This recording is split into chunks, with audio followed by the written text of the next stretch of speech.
Ada felt a chill run through her. She glanced at her reflection in the glass, and for a brief moment thought she saw a flicker of those same green, snake-like eyes staring back at her. She blinked, and they were gone, replaced by her own wide, fearful gaze. Her heart pounded as she set the glass down, her appetite gone. She felt a strange, overwhelming urge to flee, to escape from Alhaji's piercing gaze and from the growing sensation that something within her was shifting, slipping out of her control. Alhaji leaned back, studying her. Whatever path you're on, Ada, remember that there's always a choice. Some riches come at a price, one higher than you might be willing to pay. The words echoed in her mind, and for a moment, she wondered if she should heed his advice. But the thought of turning away from everything she'd worked for, from the lifestyle she craved, seemed unbearable. She'd chosen her path, and she'd see it through, no matter the cost. As Ada leaves the lounge, she feels a strange tingling sensation spread through her legs. Glancing down, she stumbles back in horror. Her skin appears to ripple with scales, just for a moment, before returning to normal. People around her stare, confused by her reaction, and she realizes she can't tell reality from illusion anymore. The boundaries between her ambitions and something far darker are beginning to blur, and she wonders if it's already too late to turn back. Days had passed since her strange encounter with Alhaji Musa, and Ada was struggling to keep up her usual confidence. The hissing sounds, the ghostly scales that appeared and vanished, she couldn't make sense of it. She was a woman of reason, used to controlling her own destiny. Yet now she felt as if something dark and mysterious had taken root within her, threatening to unravel her world. To cope, Ada began pulling away from her friends and family. She ignored calls from old friends, avoided her usual hangouts, and instead confined herself to luxurious shopping sprees alone. Her once lively social media presence became quiet, her carefully curated photos reduced to distant memories. If anyone asked, she simply told them she was focusing on her career, using it as a mask to hide her growing unease. In her heart, she knew she wasn't herself anymore. Despite everything, she maintained her relationship with Alhaji Musa. He remained generous, but his suspicion of her was more noticeable with each passing day. Ada could see it in his eyes, the way he watched her closely, as if expecting her to break. Still, she couldn't let him go. Alhaji's wealth and power were essential to maintaining her status and lifestyle. She was determined to ignore her fears and continue her pursuit of the life she'd worked so hard to attain. One evening, Alhaji invited her to a high-profile charity gala at a luxury hotel in Lagos. It was the kind of event Ada thrived on, a chance to display her beauty, charm, and newfound wealth to the elite of the city. She wore a shimmering silver gown that hugged her figure and adorned herself with diamonds, gifts from Alhaji himself. Yet, as she gazed into the mirror, she couldn't ignore the subtle unease twisting in her stomach. "Ada," she whispered to her reflection, "you're stronger than this. Get a grip." She forced herself to smile, her eyes glinting with determination. Tonight, she would prove that nothing could shake her. As she entered the grand ballroom arm in arm with Alhaji, the dazzling lights and elegant decor welcomed her, momentarily easing her fears. She slipped into her role effortlessly, laughing and chatting with the other guests, flashing her best smile, and making a point to show her affection for Alhaji in front of everyone. Yet deep down, she felt a strange hollowness that seemed to grow with each step. Everything was going smoothly until, halfway through the evening, a prickling sensation began to spread over her arms. Ada's laughter faltered, and she glanced down, her heart pounding, as she saw a faint shimmer of scales crawling along her skin. She rubbed her arms, hoping it was just her mind playing tricks on her, but the sensation only intensified. She could feel the scales, cold and textured, as if they were alive, shifting just beneath the surface. Panicked, she looked around, hoping no one else had noticed. Her vision blurred, and the ballroom's glittering lights seemed to twist and distort around her. The people laughing and dancing seemed to fade, replaced by shadowy figures with piercing eyes, all staring directly at her. Ada's breathing quickened, and her head spun as the hissing sound grew louder, echoing in her ears, drowning out the music. She felt like she was suffocating, trapped between reality and something darker. I need some air, she stammered, barely managing to excuse herself from Alhaji's side. He looked at her, a mixture of concern and suspicion flickering in his eyes, but he nodded, allowing her to slip away. Ada stumbled out of the ballroom, her hands shaking as she leaned against the wall in the empty corridor. She closed her eyes, taking deep, steadying breaths, willing the sensations to fade. After a few moments, the scales disappeared and the hissing quieted, leaving her alone with her racing heart. This can't be real, she thought, pressing a trembling hand to her forehead. I'm losing my mind. The corridor stretched out before her, dark and silent, offering no answers. She thought about Alhaji's warning, about the cryptic messages, and about her own reflection, which seemed to change every time she looked at it. She had pursued wealth, status, and power with single-minded determination, but now it felt like she was on the edge of something terrifying, a fate she couldn't understand or control. Suddenly, she heard a faint voice, soft but clear, whispering her name, Ada. She froze, her skin prickling with fear. She turned, but the corridor was empty, silent, except for the distant murmur of the ballroom behind her. The voice continued, closer this time, low and mocking. You're slipping, Ada. You can't hide from the truth. Ada clenched her fists, her jaw set. She wouldn't let fear consume her. She had come too far to turn back now. Whatever was happening to her, she would find a way to fight it. As she heads back to the ballroom, determined to regain her composure, Ada catches a glimpse of herself in a large mirror in the hallway. Her reflection grins back at her, but it's not her own face she sees. It's a monstrous version of herself, with glinting green eyes and scales covering her skin. She gasps and steps back, but when she looks again, the reflection is normal, leaving her shaken and questioning her own sanity. Ada had always been a woman of confidence, sure of her charm, her beauty, and her ambition. But lately, she felt herself slipping further from everything that made her feel powerful. Her once lavish lifestyle, the admiration of others, even the thrill of her relationships, none of it seemed to hold the same allure. All she could think about were the scales, the hissing sounds, and the haunting reflection that seemed to mock her every time she looked in the mirror. Days turned into a blur as Ada's strange episodes grew more frequent. Sometimes, she'd look up and find hours had passed without her realizing it. Shadows seemed to cling to her, and whispers echoed in her mind, accusing her, taunting her. It was as if something deep inside her was stirring, clawing its way to the surface, ready to take over. Alhaji Musa's behavior had shifted too. He no longer looked at her with the same admiration. There was suspicion in his eyes, as though he sensed the darkness growing within her.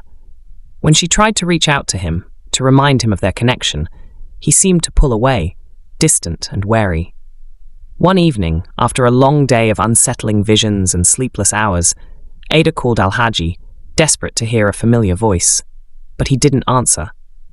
She left a message, her voice shaky, asking him to meet her, but he never called back. By the next day, she realized he was avoiding her altogether. The realization hit her harder than she expected, leaving her feeling exposed, like a child abandoned in a storm. Desperate for answers, Ada did something she'd never imagined herself doing. She sought out a spiritualist. The woman was known throughout Lagos for her powerful insight, her ability to see beyond. Ada had always dismissed such practices as superstitious nonsense, but with no one left to turn to, she was willing to try anything. The spiritualist's home was dimly lit, filled with the scent of incense and strange herbs.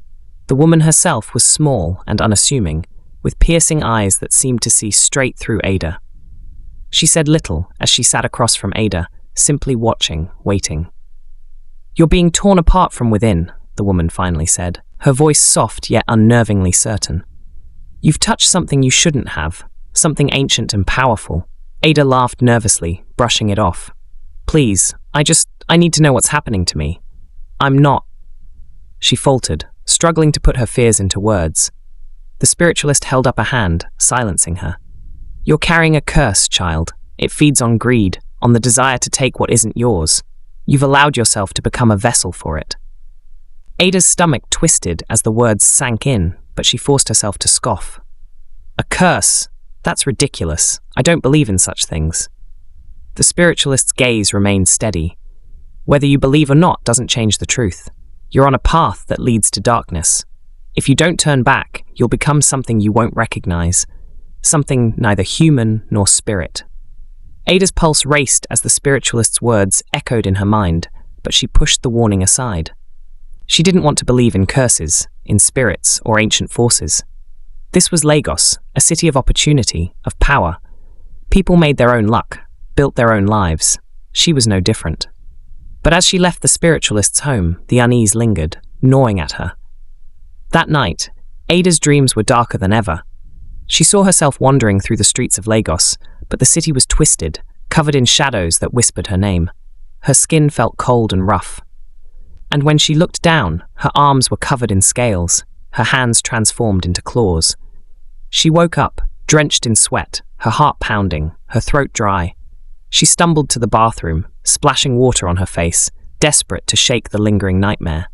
But as she looked into the mirror, her own reflection stared back, mocking her. Her eyes were slitted, reptilian, and her smile was twisted, as though she took pleasure in her own suffering. In a panic, Ada backed away from the mirror, her hands trembling. The vision faded, her reflection returning to normal, but the fear remained. She could no longer ignore it. Something was changing within her, something dark and hungry, and she was losing the strength to fight it. Exhausted and desperate, Ada collapses on her bed, her mind racing with fear and confusion. Just as she drifts into a troubled sleep, she hears a whisper in her ear, close and chilling. "You're becoming one of us. Ada, embrace it." Her eyes snap open, but there's no one there, only the dark room and the faint hiss that seems to come from within her own mind. Ada's once glamorous life had become a prison. She avoided her old friends, stayed away from familiar places, and moved through her days in a daze of paranoia and dread. She felt the darkness inside her growing, creeping through her veins like ice, chilling her from the inside out. It was only a matter of time before she lost everything, and deep down she knew it. The whispers, the scales, the strange hissing sounds that echoed in her mind. They were all part of a nightmare she couldn't escape. Yet, she still clung to hope, desperate to find some semblance of normalcy. One night, tired of her isolation, she decided to visit a high-end nightclub she used to frequent. She thought maybe, if she could immerse herself in the energy of the crowd, she might feel like herself again. She wore a sleek black dress, her makeup flawless, hoping to disguise the fear lurking in her eyes. As she entered the club, the pounding music and flashing lights welcomed her back into the world she once dominated. Heads turned as she walked through the crowd, but instead of excitement, she felt a growing unease. The hissing sound was faint, barely noticeable, but it lingered in the back of her mind, a reminder that she could never truly escape. She forced herself to ignore it, ordering a drink and trying to lose herself in the music. But as the night wore on, the hissing grew louder, and she felt the now familiar tingling sensation on her skin. Her heart raced, and she quickly excused herself, making her way to the restroom to gather her thoughts. As she entered, the bright lights of the mirror-lined walls reflected her image from every angle, and for a moment she almost felt normal. But then she looked closer, and her blood ran cold. Her reflection was not her own. The woman staring back at her was a twisted version of herself, her eyes slitted and glowing a sickly green, her mouth curled into a sinister smile, and her skin covered in shimmering scales. Ada gasped, stumbling backward, her breath catching in her throat. "No, this isn't real," she whispered, her voice trembling. But the reflection only sneered back, unmoving, her green eyes filled with malice. "You're becoming one of us, Ada," the reflection hissed, its voice echoing in her mind. "There's no use fighting. Embrace it." Ada squeezed her eyes shut, trying to banish the image. When she opened them, the reflection was normal again, her own frightened face staring back at her, tears glistening in her eyes. Unable to bear it any longer, she fled the restroom, ignoring the stares of the people around her as she rushed out of the club and into the night.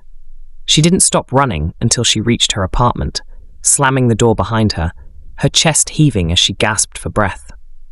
The silence of her apartment felt suffocating, as if it too was closing in on her. She collapsed on her bed, her body shaking, her mind a whirlwind of terror and confusion. She didn't know how much longer she could hold on.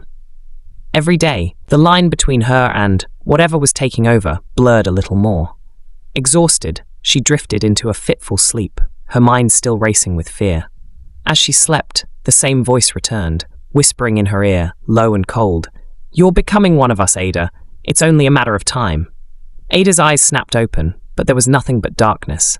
The room was empty, silent, except for the faint, mocking hiss that seemed to come from deep within her own mind. Trembling, Ada pulled her blanket around herself, but it brought no comfort. She was losing control, slipping further into the shadows of something ancient, something that threatened to consume her entirely. And for the first time, she truly feared there might be no way back. Ada awakens the next morning to find strange markings on her skin, patterns that look almost like scales but are faint and temporary, fading in and out as she touches them. Her fear escalates as she realizes that the transformation is no longer just in her mind. It's starting to manifest physically, and the changes are becoming harder to hide. When Ada awoke the next morning, she noticed it immediately. Her skin was marked with strange, faint patterns that shimmered in the morning light. She gasped, pulling the sheets closer as she stared at her arms in horror. The markings looked like scales, delicate and translucent, almost invisible, but undeniably there. Her mind raced, and she jumped out of bed, stumbling into the bathroom. She scrubbed her skin with soap, then hot water, then cold. But no matter what she did, the scales only faded briefly, as if mocking her, before reappearing with the same eerie translucence. "What's happening to me?" she whispered, her voice trembling. The fear was overwhelming now. This wasn't just in her mind. Whatever was happening to her was starting to take shape physically. And if it had reached this point, how much further could it go? Shaking, she reached for her phone and dialed the spiritualist number. She didn't want to believe the woman's warnings, but Ada had nowhere else to turn. The phone rang several times before the spiritualist picked up, her voice quiet and calm. "I told you what was happening," the spiritualist said, her voice carrying a hint of sadness. "You were warned." "Please," Ada said, her voice desperate. "There has to be a way to stop this. I didn't know it would go this far. I don't want this." The line was silent for a moment, then the spiritualist sighed. "The path you chose brought you here. I can't help you anymore, Ada. You've already crossed a line." With that, the call ended, leaving Ada feeling more alone than ever. She sank to the floor, her hands still trembling. There was no one left to help her. Not Alhaji Musa, not her friends, not the spiritualist. She was entirely on her own. Over the next few days, Ada's life became a series of carefully controlled routines. She avoided looking in the mirror, afraid of what she might see. She kept her curtains drawn, the dim light in her apartment providing a small comfort against the strange sensitivity she'd developed to sunlight. Even her senses were changing. Sounds and smells seemed sharper, more vivid, and she began to experience strange cravings that left her nauseous and unsettled. She knew she couldn't keep going like this, but she didn't know what else to do. Her body was betraying her, becoming something foreign and monstrous. And her mind. Her mind was becoming just as twisted. Sometimes, when the nights grew quiet and her thoughts wandered, she could feel the whisper of that cold, hissing voice, urging her to surrender, to let go. It promised release, a dark sort of freedom, if she would only stop fighting. But Ada refused to give in. She clung to her humanity, desperately holding on to whatever remained of the woman she once was. Yet, with every passing day, that woman felt further and further away. One evening, as she prepares to sleep, Ada's phone rings unexpectedly. She answers it, only to hear Alhaji Musa's voice on the other end. He sounds panicked, almost pleading, as he tells her he's been seeing disturbing visions and needs to talk to her immediately. Before she can respond, the line goes dead, leaving her in darkness, her heart racing with dread and confusion.